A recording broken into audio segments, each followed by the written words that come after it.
Oh, hey everybody, this is Charles Morgan from CoinWeek, and in this CoinWeek streaming news video segment, I'm going to go over some of the results from Legend Rare Coin Auctions Regency 40 sale, which was held on August 27th, 2020 at the Bellagio in Las Vegas, Nevada. There were 370 lots in this sale, a lot of CAC certified coins graded by PCGS and NGC. This video is sponsored by NGC. Definitely check out their website at www.ngccoin.com for population data, price information. There's photographs of virtually every coin they've ever graded that's available if you look them up using their cert number.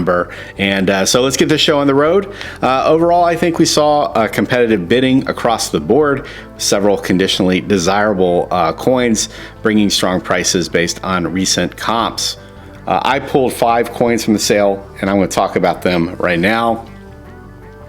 My opinion, these represent a good mix of 19th and 20th century coins, and each of these provide me an opportunity to make a few general points that you should know the next time you try to fill a hole in your collection. So first, let's go look at lot 105. This is a 1927S Mercury dime, PCGS MS66 full bands. So this is an idiosyncratic coin, and actually I was surprised to see it again so soon. This coin last publicly sold in the January 2019 Heritage sale at Fun. The coin has some interesting features that make it easy to identify, also make it a desirable coin for collectors of the series. If you look closely, you'll see that the obverse of the coin is struck using a failing die. There are cracks across Liberty's neck that extend into the cap and in the face area, break off in a number of directions. That's really cool. One thing is different, however, in the 2019 sale, the coin had a pale yellow hue and a hint of purple color on some of the devices. I would not categorize this as desirable toning at the time by any stretch. In the Legend sale, however, the coin is brilliant, blast white. It's been regraded and cataloged as being untoned. So it's obvious that this coin has been preserved since it was last offered.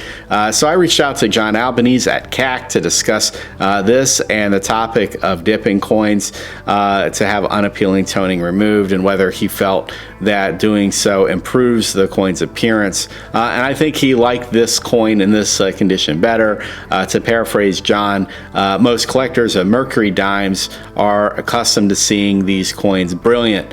He also believed that the coin might have been dipped at some point in the past, and that yellow/purple light toning that was apparent in 2019 was the result of the coin not being rinsed thoroughly after a previous dipping, which is why the coin may obtain color. And he says you may see this in other silver coins as well. It's also important to note that very difficult to find 100-year-old silver coins without any degree of toning on them, unless they're in a roll, in which case you might even have toning around the reeds.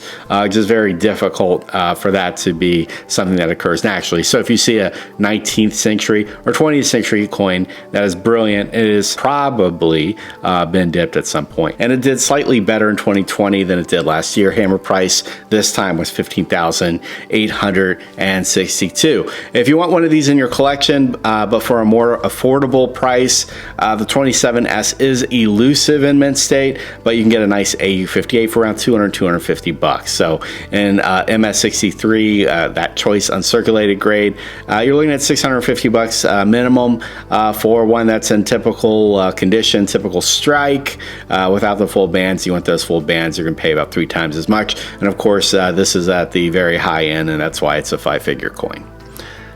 Okay, let's jump around the catalog and get to lot 321, which is a 1911 D, strong D, Indian 250 gold coin. So this is the strong D variety. What do we mean by strong D? Well, we know that both the Philadelphia and the Denver mints produced quarter eagles in 1911. Philadelphia produced significantly more with an emission of 704,000 pieces. A fraction of that total, 56,000, was struck at the Denver mint. For the Denver Mint issues, a small D mint mark was placed in the coin's reverse to the left of the arrows on which the eagle stands. The strong D denotes that the D is clearly punched and visible without difficulty. A weak D shows this mint mark, but only faintly, and in some instances, seeing the outline of the D requires glass. And a weak D example in some circulated grades may not even be visible at all. They'll just look like Philadelphia Mint issues. So if you're going to get a 1911 D, which is the key to the series, you will want that strong D, that nice, desirable mint mark punch. It's interesting to note there is no weak D for the $5 denomination for this issue.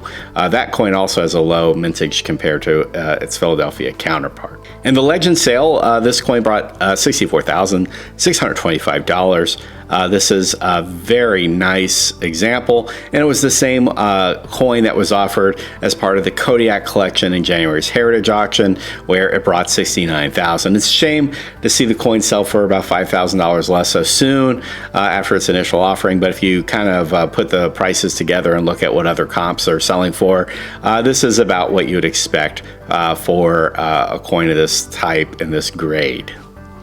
Okay, back to the front of the catalog. There's lot number 19, which is a 1923 S Lincoln Cent, an MS65 Plus red. I like the 1923 date punch. It looks like each of the numerals is going up the staircase.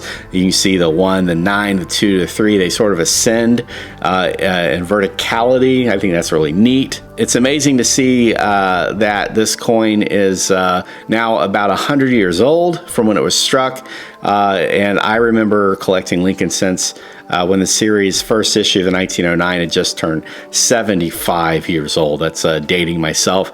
But here we have an example that was struck in the series' third decade, and it's now approaching the 100-year mark. I don't think I've ever owned a 1923 S in a grade higher than extra fine. Never come close to having a coin like this. But then again, I was assembling a Dansko album of Wheaties. I wasn't really concerned about finding early S Mint issues in red. This present example is the sole finest 1923 S. It's grade MS65 Plus. This example traces pedigree back to the Jack the Knife collection of Lincoln Cents. This collection was sold in April 2019 at Heritage's Central States U.S. Signature Coin Auction, where it was then offered in an old green holder. The coin has since earned the Plus grade and has advanced from $33,600 to $67,625 in September 2019 when it sold in that Plus grade, and now it has seen a slight decline. This time around, it's down to $58,750. This remains a Pop 1 coin with 15 reported at PCGS and their MS65 level. Consider that a CAC certified example at 65 without the Plus and an old green holder sold in April this year for $45,600. I don't know if that was speculation, hoping that the coin could go up in value, or if that's just what the current natural level is for a CAC 65 plain. Present price is about 26% premium over that price. Another coin offered early in the sale is Lot 4, an 1837 large cent. This is the finest known example of the 16 variety. This variety pairs the 11th obverse with the B reverse, but it has some unusual characteristics that make it easy to recognize. You'll notice that the obverse does not have the curving die cracks that are present in several varieties for the date. I like those die cracks, they're cool. There is a die scratch in this particular variety that curves right behind the stem of Y in Liberty's crown. The coin's reverse also has a pronounced weakness of United States of America, as you can see, with the top C in America being recut. You also see buckling, this is Noyes' words, of the O and 1 and CE and cent. It's pretty apparent when you look at the images. You also see a very thin bottom stem of the E. This example has sat at the top of the condition census for decades, with no example approaching its quality. The pedigree of the coin is prodigious and includes the Helfenstein Star NASCAR collections. And the coin last sold when NASCAR's set was sold by Goldberg's in 2009, where it brought $35,650. and then it was an MS65 red holder. It's now on a 65 plus red holder. You know, it's been about 11 years. Standards have evolved. With no other examples reported higher than 64, this is the best you can do. Hammer price at legend sale advances off of that 2009 price that is sold for $42,300. Wrapping up our auction recap, let's take a look at lot number 112. This is a Barber quarter proof in NGC. Proof 69 cameo. Okay, my eyes must be deceiving me because I do not understand why this coin is not an ultra cameo holder. I get it.